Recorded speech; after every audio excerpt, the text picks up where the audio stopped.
Assalamualaikum warahmatullahi wabarakatuh. Hai, perkenalkan saya Nurul Arifah dari Program Studi Komunikasi dan Penyiaran Islam NIM 2020 3872 330 09 dari kelas A. Pada kesempatan kali ini saya akan membahas salah satu materi pada mata kuliah Pendidikan Anti Korupsi pertemuan ke-7. Adapun judul materi yang akan saya bahas pada kesempatan kali ini ialah Kontra Korupsi dan Wewenang Penegak Hukum oleh dosen pengampuh Bapak Afidatul Asmar SOS MSOS. Jadi langsung saja. Pungli atau gratifikasi sama dengan korupsi menjadi suatu tanda tanya ya. Pungli yang artinya pungutan liar, gratifikasi yang artinya pemberian dalam arti luas meliputi pemberian uang, barang, rabat, komisi, pinjaman tanpa bunga, tiket perjalanan, fasilitas penginapan, perjalanan wisata, pengobatan cuma-cuma, dan fasilitas lainnya. Nah, secara harfiah, korupsi adalah kebusukan, kebejatan, keburukan, ketidakjujuran, dapat disuap, tidak bermoral, dan penyimpangan dari kesucian. Seringkali juga disamakan dengan penyuapan.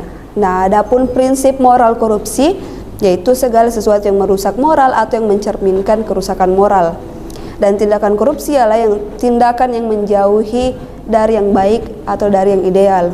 Adapun perspektif ekonomi dari korupsi, pembayaran atau pengeluaran yang mengakangi aturan hukum yang berlaku, dan perspektif politik korupsi, yaitu penyalahgunaan kekuasaan publik atau politik untuk memperoleh keuntungan pribadi.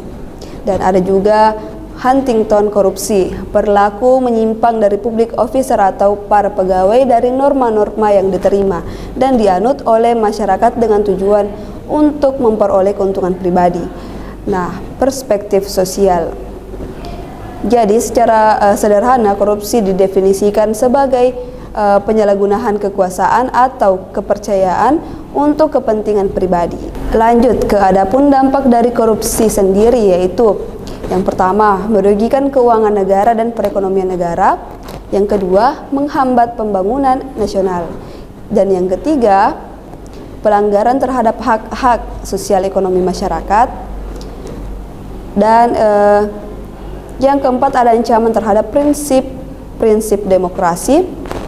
Dan selanjutnya macam-macam tindak pidana. Yang pertama, tindak pidana korupsi murni, tindak pidana penyuapan, tindak pidana penggelapan, tindak pidana pemerasan dalam jabatan, dan tindak pidana gratifikasi, tindak pidana berkaitan dengan pemborongan leveransir dan rekanan.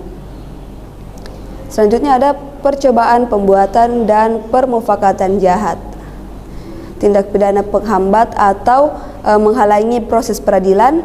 Mungkin itu yang dapat saya paparkan. Sekian, wabillahi taufiq wal hidayah. Wassalamualaikum warahmatullahi wabarakatuh.